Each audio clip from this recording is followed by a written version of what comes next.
Hi everyone, उम्मीद है कि आप लोग अच्छे होंगे। इस वीडियो में हम लोग क्लास 9 की सिविक्स के चैप्टर नंबर 2 कॉन्स्टिट्यूशनल डिज़ाइन की बात करेंगे। इसमें हम लोग ये बात करेंगे कि भाई ये साउथ अफ्रीका में क्या हुआ था और वहाँ नेल्सन मंडेला की स्टोरी को नरेट करते हुए हम देखेंगे कि कॉन्स्टिट्यूशन क्यों ज़रूरी था साउथ अफ्रीका में। जब हमें ये पता चलेगा कि कॉन्स्टिट्यूशन ज़रूरी इस कारण से है तो भाई भारत में भी होना चाहिए और भारत में है कॉन्स्टिट्यूशन। तो फिर हम बात करेंगे कि इंडिया में कॉन्स्टिट्यूशन जो बना है उसका प्रोसेस क्या है, किस किस स्टेप से होकर बना है, कौन बनाया है।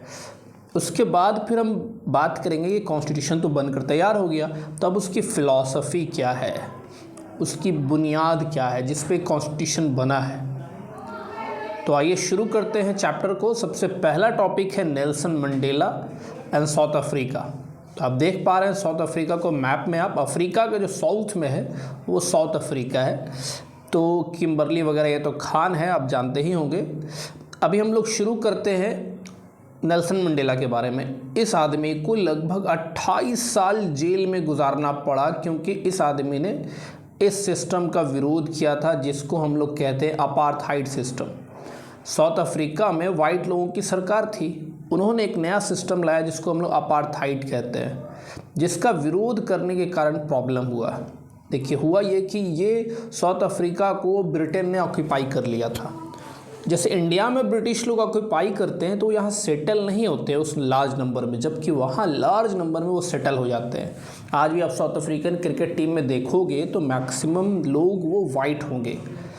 तो इन्होंने यहाँ सिस्टम ऑफ अपार्थाइड अप्लाइड किया जिसमें कंट्री को इन्होंने 3 ग्रुप में बांट दिया। वाइट है, ब्लैक है एंड कलर्ड है। कलर्ड इंडिया से माइग्रेट होने वाले लोगों को नहीं कहा जाता, कलर्ड कहा जाता है जो मिक्स्ड रेस के हैं, यानी जिनकी मम्मी जो है वाइट होंगी या पापा ब्लैक होंगे, या उल्टा आप रिवर्स कर लीजिए। तो ये सिस्टम था अपार्थाइड का। अपार्थाइड एक बिल्कुल रेशियल डिस्क्रिमिनेशन था, जो सिस्टम था जो कहीं नहीं है साउथ अफ्रीका के अलावा। जैसे ब्लैक हैं, वाइट हैं, कलर्ड हैं, आप देख पा रहे हैं। अब देखिए इसको आगे फर्दर हम लोग समझते हैं कि कैसे ये ब्लैक्स के लिए बहुत ज़्यादा ऑपरेसिव सिस्टम था। ब्लैक्स को कहा गया कि भैया आप वाइट एरिया में नहीं रह सकते हैं किसी भी हाल में। कुछ एरियाज़ को मान लिया गया कि वाइट एरिया है और वहाँ पे सिर्फ वाइट लोग रहेंगे। अगर जाना पड़े तो आपको परमिट होना पड़ेगा। जैसे एक कंट्री से दूसरे कंट्री आदमी जाता है तो भाई वीज़ा मिलना चाहिए, उसी तरह से ये हाल था।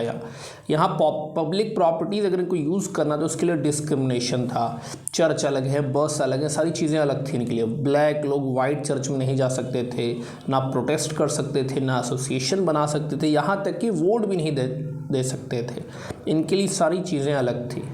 अब क्लियर यहाँ पे डिस्क्रिमिनेटरी सिस्टम आप देख रहे हैं, तो इसके खिलाफ कोई तो आवाज़ उठाएगा।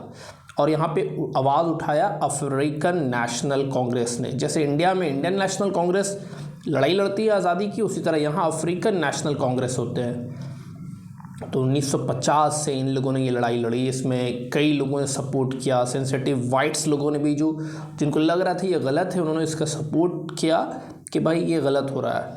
नेल्सन मंडेला और 7 बड़े बड़े लीडर्स को इस बड़े आंदोलन के कारण आजीवन कारावास की सज़ा सुनाई गई। और ये रेसिस्ट गवर्नमेंट कई लोगों को मारने लगी, टॉर्चर करने लगी, ब्लैक्स को, कलर्ड को। इनका अत्याचार इतना हो गया कि एक समय ऐसा आया कि इनको क्रिकेट टीम से बैन कर दिया गया। प्रोटेस्ट बहुत धीरे धीरे क्या हो गया, इंक्रीज़ हो गया अपनी कंट्री में। और रेसिस्ट गवर्नमेंट को ये रियलाइज़ हो गया कि अब वो लंबे समय तक ब्लैक को रिप्रेशन करके, टॉर्चर करके नहीं रख सकते हैं। अब आज़ादी का समय आने वाला है। तो ऐसे में उन्होंने अपना पॉलिसीज़ चेंज किया। सबसे पहले उन्होंने क्या किया, जो डिस्क्रिमिनेटरी लॉज थे, जो लोगों के बीच में भेदभाव करते थे, उसको हटा दिया। पॉलिटिकल पार्टीज़ में जो बैन थे और जो मीडिया पर रिस्ट्रिक्शंस था उसको हटाया गया। नेल्सन मंडेला को जेल से रिलीज़ किया गया।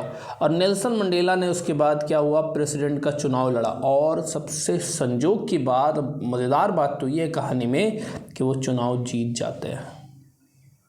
अब बताओ करना क्या चाहिए उनको।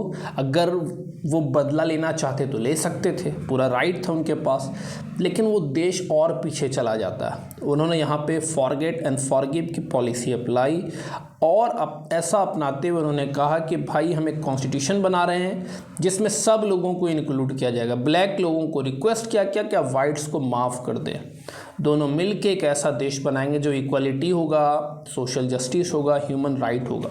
और इसके लिए इन्होंने लगभग 2 साल का डिस्कशन किया और एक कॉन्स्टिट्यूशन दिया जो बहुत ज़्यादा एक्सटेंसिव राइट देता है लोगों को।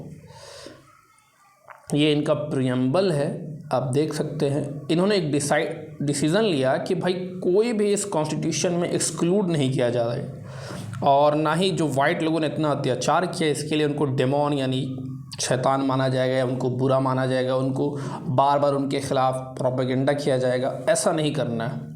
और इन्होंने ये भी माना कि अब हर किसी को पुरानी बात छोड़ के सॉल्यूशन का पार्ट बनना चाहिए। ये घटना ने सारी दुनिया को इंस्पायर किया। नेल्सन मंडेला का ग्रेटनेस इसमें नहीं है कि उन्होंने 28 साल जेल में बिताया, बल्कि इसमें है कि उन्होंने जिस सरकार ने उनको 28 साल जेल में गुजारा, जेल में बिताना पड़ा, जिन लोगों के ख़िलाफ़ उन्होंने लड़ा, जब वो जेल से बाहर आए और सत्ता हाथ मिली तो उन्होंने माफ़ कर दिया। यहाँ पे रामधारी सिंह दिनकर का बहुत फेमस कविता आपने सुना होगा, क्षमा शोभती उस भुजंग को जिसके पास गरल हो। यानी इनके पास गरल था, पावर, तो उसके बावजूद इन्होंने माफ़ किया और एक देश को बनाने का काम किया। और आज भी देखिएगा साउथ अफ्रीका एक अम्ब्रेला कंट्री, यहाँ पे डिफरेंट रेसेस के लोग मिलजुल के रहते हैं, इकोनॉमिकली बहुत ज़्यादा ये आगे बढ़ रहे हैं।